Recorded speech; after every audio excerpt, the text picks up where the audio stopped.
አስቡት ምስኪን ወይኔ ይሄ ጥሩ ሰው ነው ምትሉ ሰውዬ ጨፍጫፊ ገዳይ ሲሆን ለምን ይመስላችኋል? ምክንያቱም ምንድነው ታሪኩ የሚጀምረው በዚህ ሰውዬ ነው። ስሙ ሶምኪድ ይባላል። ሶምኪድ የሚኖረው ታይላንድ ውስጥ ነው። ሲኖርም ታዲያ በአካባቢው ባሉ ሰዎች በጣም ተወዳጅ ሳቂታ ሰው ሁሉ የሚወደው አይነት ሰው ነበር። ታዲያም ከሆነ ሰዓት በኋላ ግን መለወጥ ጀመረ። ይሄንን ነገር መጠቀሚያ ማድረግ ጀመረ። ሰዎች እሱን ወዲያው ያምኑታል። እምነታቸውን ታዲያ ሙልጭ አድርጎ ይበላል። ይሰርቃቸዋል፣ ያጭበረብራቸዋል። እንደዚህም እያደረገ ህይወቱን ይኖራል። ከሆነ ሰዓት በኋላ ደግሞ 2005 ላይ ማጭበርበሩን ከፍ ያደርገውና ወደ መግደል ሄዳል። ታዲያም አንድ ቀን የሆነ ጽድት ያለ ሆቴል ይገባል። ሩምም ይይዝና ከዚህ ሆቴል ይወጣና ጭፈራ ቤት ነገር ይሄዳል። እዛ ጭፈራ ቤት ውስጥ ደግሞ የሆነ ሴት ትዘፍናለች። መድረክ ላይ ወጣ ሲያየትም በቃ ዋው ብሎ ጓጓላት። ይጠጋትና እኔ ኤጀንት ነኝ፣ ብዙ አርቲስቶችን ሰው ያረኩት እኔ ነኝ እና አንቺንም ከዚህ ጭፈራ ቤት አውጥቼ የተሻለ ህይወት ላኖርሽ እችላለሁ። ይሄ ላንቺ በጭራሽ አይመጥንም ምናምን ይላትና ያሰምጣታል። እሷም ይሄንን ስትሰማ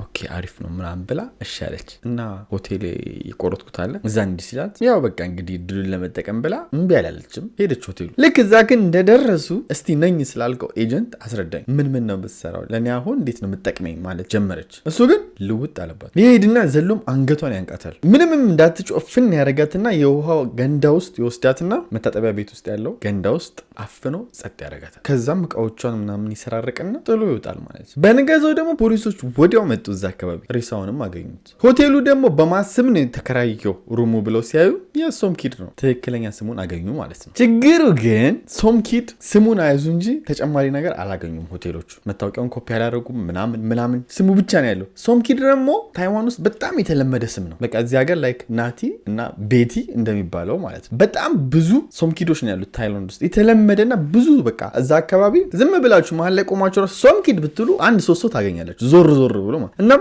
ስፔሲፊክ ለማድረግ ለመለየት ከበዳቸው የትኛው ሶምኪድ እንደሆነ። በዚህም የተነሳ አልያዙትም ማለት ነው። እሱ ታዲያ በዚህ በኩል ዘና ብሎ ህይወቱን መኖር ቀጥሏል። ከ5 ወር በኋላ ደግሞ የሆነ ሆቴል ድጋሚ ይከራያል ሩም። ከዛ ማሳጅ የሚያደርጉ ሴቶች ጋር ይሄዳል። ያው ማሳጅ ምናምን ተብሎ ግን ሌላ ስራ የሚሰሩ ሰዎች ማለት ነው። እዛም ከገባ በኋላ ነይ እኔ ሩም ተከራይቻለሁ እዛ ነው የምፈልገው ይለትና ይዟት ይሄድና የተከራየው ሩም ምክንያት በሌለው ነገር እሷንም እንቅ ያደርጋትና ድፍጥ ያደርጋታል ማለት ነው። ሶምኪድ እንደነገርኳችሁ እዚህ ታሪክ ላይ መጀመሪያ እንደዚህ ሰው አልነበረም። ድንገት ነው በቃ ሌባ፣ አጭበርባሪ፣ ገዳይ የሆነ። እሷ ላይም አሁን ያደረገው ይሄንን ነው። ስልኳን ሰረቀ። ከገደላት በኋላ እንዲሁም አንዳንድ ነገሮቿን ሰርቆ ጥሏት ወጣ። ከሳምንት በኋላም ይሄንን ድርጊቱን ደገሙ። የሆነ ሴት ይወስዳል፣ ድጋሚ ሩም ይከራያል። እሷንም እዛው እንቅ አድርጎ ድፍት ያደርጋታል። እስካሁን የገደላቸውን ሴቶች ግን የሚጠቀመው ራሱን ሀብታም ነኝ እያለ ለምሳሌ የመጨረሻዋን እኔ ማዕድን አፈላላጊ ነኝ እና በጣም ብዙ ማዕድናቶች አሉኝ ይህም የምሰራው በድብቅ ነው ብሎ ነበር የወሰዳት።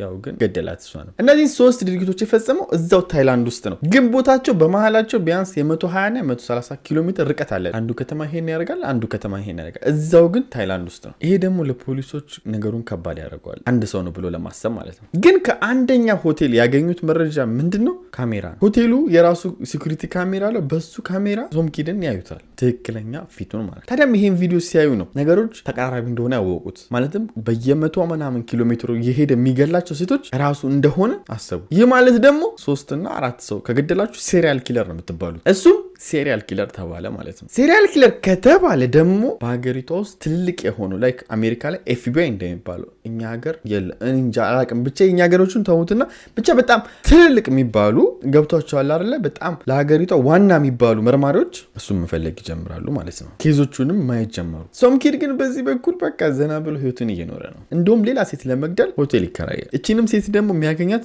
ከማሳጅ ቤት ነበር። ወደ ሆቴሉም ነይ ብሎ ይጠራትና የምጠጣበት መጠጥ ውስጥ የሆነ መጥፎ መድኃኒት ይጨምርባታል። ይሄ መድኃኒት ወዲያው ነበር ራሷን ደስታ ያደርጋል። ራሷን ስታ ይሄ ሰውዬ መስረቅ ከሆነ ሀሳቡ የፈለገውን ነገር ሰርቆ መሄድ ይችላል። ግን እንደዛ አይደለም ያደርጋል። እዛው በተኛችበት እንቅ ያደርጋታል ማለት ነው። እናም ያው ጸጥ ያደርጋታል። ከዛም ያው እቃዎቿን ይዞ ይጠፋል። ችግሩ ግን በአሁኑ ሶምኪድ ትልቅ መረጃ ጥሎ ይሄዳል። ምን? አሻራው። ታዲያም ይሄ ለፖሊሶች በጣም ማረጋገጫ ሆነ። አሁንም እሱ እንደገደለ። ይህ ማለት ደግሞ አሁን እሱን ለማስቆም ያላቸው አማራጭ በየሚዲያው የእሱን ፎቶ መለጠፍና ይፈለጋል ተብሎ ፎቶ ማሰራጨት ነው። ሶምኪድ ግን እንደተለመደው አንድ ሴት ሲገድል ከዛ ቦታ ወደ 100 ምናምን ኪሎ ሜትር ይርቃል። እሱም ይሄን ነበር ያደርገው። እርቆ ሄዷል ከዛ ግድያ። እናም ደግሞ ያው እንደምታስቡት እንደምገምቱት እዚህ ቦታም አንድ ያው መንገድ ላይ የምትቆም ምስሯ ታውቃላችሁ ምን እንደሆነ ግልጽ ነው። መንገድ ላይ የምትቆም ካልኩ እሷን ወደ ሮሚ ወስዳትና እንቅ አድርጎ እሷንም ድፍት ያደርጋታል ማለት ነው። ይህ አሁን 5ኛ ግድያው። እንደተለመደውም ያው እቃዋን ይዞ ይሄዳል። 100 ምናምን ኪሎ ሜትር ርቆ የጓደኛው ቤት ያርፋል። ጓደኛው ደግሞ ሴት ነበረች። እሷም በጊዜው በቃ ምን እንደሰራ ስለማታውቅ እንኳን ደህና መጣ ብላ ነበር የተቀበለችው። ምክንያቱም ደግሞ ያው ምንም የምታውቀው ነገር የለም ስለሰራው ስራ። በዚህም የተነሳ ዝም ብሎ ቁጭ ብሎ ህይወቱን መኖር ጀመረ ከሷ ጋር። ለሱ ደግሞ ይሄ ቆንጆ ነው። አሁን በቃ ምንም አልተነቃበትም፣ ማንም አያየውም። ዝም ብሎ ፈታ ማለት ነው በቃ ምንም እንዳልተፈጠረ። ግን የሆነ ቀን ሶም ኪድ ከገደላቸው ሰዎች መሃል ስልክ ሰርቆ ነበር። ያንን ስልክ ደግሞ ፖሊስ መዝግቦ መስመሩን እየተከታተለ ነበር። በዛ ስልክ ደግሞ እሱ ደወለ። ይህ ማለት ለፖሊሶች ቀጥታ ያላችሁበትን ቦታ ማሳወቅ ማለት ነው። እነሱም ከአንዳንድ የት እንዳለ አወቁ። በስልኩ ምክንያት ማለት ነው። ወዳለበትን ፖሊሶች እያበረሩ መሄድ ጀመሩ። ያው የጓደኛው ቤት ማለት ነው። በዚህ በኩል ደግሞ ሶም ኪድ ቁጭ ብሎ ቲቪ ያየ ነው ከጓደኛው ጋር ሆኖ። በመሃል ግን ሰበር ዜና ብሎ ቲቪው ላይ ይመጣል። ያ ሰበር ዜና ደግሞ ስለሱ ነበረ። ፎቶውን ቁጭ አድርገውት ይሄ እዚህ ጋር የምታዩት ሰውዬ ገዳይ ነው ምናምን ነው የሚል ነበረ። ጓደኛው ይሄንን ስታይ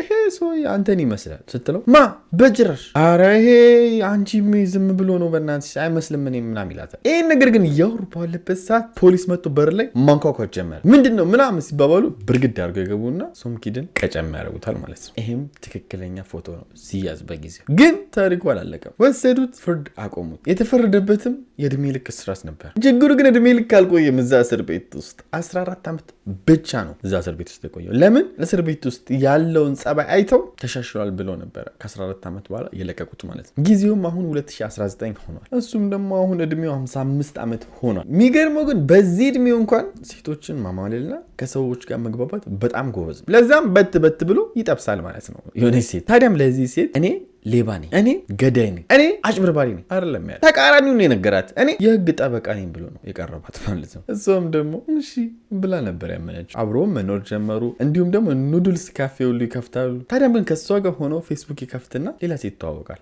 ራትሱሚ የምትባል ሴት። ግንኙነታቸውን በፌስቡክ አላቆመም፣ በአካል ይገናኛሉ። ከዛ ወየ ምናምን ብዙ ነገር አለው ብቻ ይባባላሉ። እኛም ለራትሱሚ እንደተለመደው ምንም የነገራት ነገር የለም። ግን ግማሽ ሰዓቱን ራትሱሚ ጋር ግማሽ ሰዓቱን ደግሞ ፍቅረኛው ጋር እያደረገ ጊዜ ማሳለፍ ጀመረ። ትንሽም እንደቆየ ራትሱሚን ብር እንድታበድረው ይጠይቃታል። ይህም ብር የሚጠይቃት መኪና ልገዛ ስለሆነ ቀሪ ብር አለብኝ እሱን እንድትከፍይልኝ ነው ይላታል ማለት ነው። እሷም ጥሩ ሰው ስለነበረች አበደረችው። ግን ችግሩ መኪናው ቀሪ ብር አለበት በየወሩ የሚከፈል። እሱንም ሲያስበው መክፈል ከበደው። በዚህ በኩል ደግሞ የራትሱሚ ብርም አለ። የራትሱሚን ብር ግን አይ በቃ እንደውም ብሬክአፕ አደርጋለሁ ከዛ እገላገላለሁ አልከፍላት የሚልና እኔና አንቺ ተለያይተናል ይላታል። ራትሱሚም በቀላሉ መቶ አልፈለገች። እኔና አንቺ ተለያይተናል ብሬን ግን ታመጣለህ ትሏለች። እሱ ደግሞ የምን ብር ማለት ይጀምራል። መጨቃጨቅ ይጀምራሉ። ታዲያም ይሄን የነበረ ሶም ኪድ ልውጥ ይልና ወደ በፊቱ ማንነቱ እንቃርጓት እሷንም ድፍት ያደርጋታል። ከዛም ይወጣና የእሷን ሞተር ሰርቆ ከዛ አካባቢ ይሸሻል። ይኸውላችሁ ችግሩ እዚህ ጋር ነው። ፖሊስ መጥቶ ራትሱሚን ገና እንዳያት ሶም ኪድ ነው ብሎ ከአንዳንድ ነው በቃ ያወቁት። ምክንያቱ ደግሞ ታይላንድ ላይ ሴሪያል ኪለር የሚባሉት 2 ወይ 3 ናቸው፣ ብዙ አይደሉ። ምክንያቱም የታይላንድ ህግ ሚድል ኢስት ህግ በጣም ከባድ ነው የምትደረጉት። እሱ ራሱ እንዴት እንደዛ እንዳልተደረገ መጀመሪያ ላይ አልገባኝም። ብቻ ሴቶችን አንቆ በመግደል የሚታወቀው እሱ ስለሆነ ይሄ የሶም ኪድ ስራ ነው ያሉት። ወዲያውም ታዲያ ምን ያደረጉ ፎቶ መለጠፍ ጀመሩ በየቦታው። ከ4 ቀን በኋላ ደግሞ እሱ እንደለመደው ባቡር ውስጥ ቁጭ ብሎ ያው ጥፋት ሲያጠፋ መሸሽ ነው። እየሄደ ባለበት ሰዓት የሆኑ ሰዎች ያዩታል ባቡር ውስጥ ማለት ነው። ወዲያውም ይሄ ገዳዩ አይደል እንዴ ብሎ ለፖሊስ ሪፖርት ያደርጋሉ። ፖሊስም ይህንን ሪፖርት ተከትሎ ትሬኑ የት እንደሚቆም አውቆ ቀጥ ብሎ ጠበቀው። ወዲያውም እዛ ባቡር ላይ ሶም ኪድን ቀጨም አደረጉ። ይሄ እንግዲህ አሁን ላይ 55 ዓመት ከሆነው በኋላ የተነሳው ፎቶ ነው፣ ትክክለኛ ፎቶ። ታዲያ ወደ ፍርድ ቤት ወዲያው ወሰዱት። ጥፋተኛ እንደሆነም ካረጋገጡ በኋላ የሞት ፍርድ ፈረዱበት። ታይዋንና ሚድል ኢስት ውስጥ ያለ ፍርድ አንጀት አርስ የሆነ ፍርድ። የመጀመሪያውን ራሱ መማራቸው በጣም ደንቆኛል። የዛሬ እውነተኛ ታሪካችን ይህን ይመስላል። ሰሞኑን በተከታታይ ቪዲዮ እያለቀቁ ነው፣ ግን ላይክ እያደረጋችኋል። ይህንም ቪዲዮ እንግዲህ እንደምንም ብላችሁ ከትላንትና የተሻለ 9100 አደረግላችኋለሁ። በቃ 9100 ላይክ ፈልጋለሁ። ሜምበር መሆን ከፈለጋችሁ ገብታችሁ ሜምበር ሁኑ። ወዳችኋለሁ። ባይ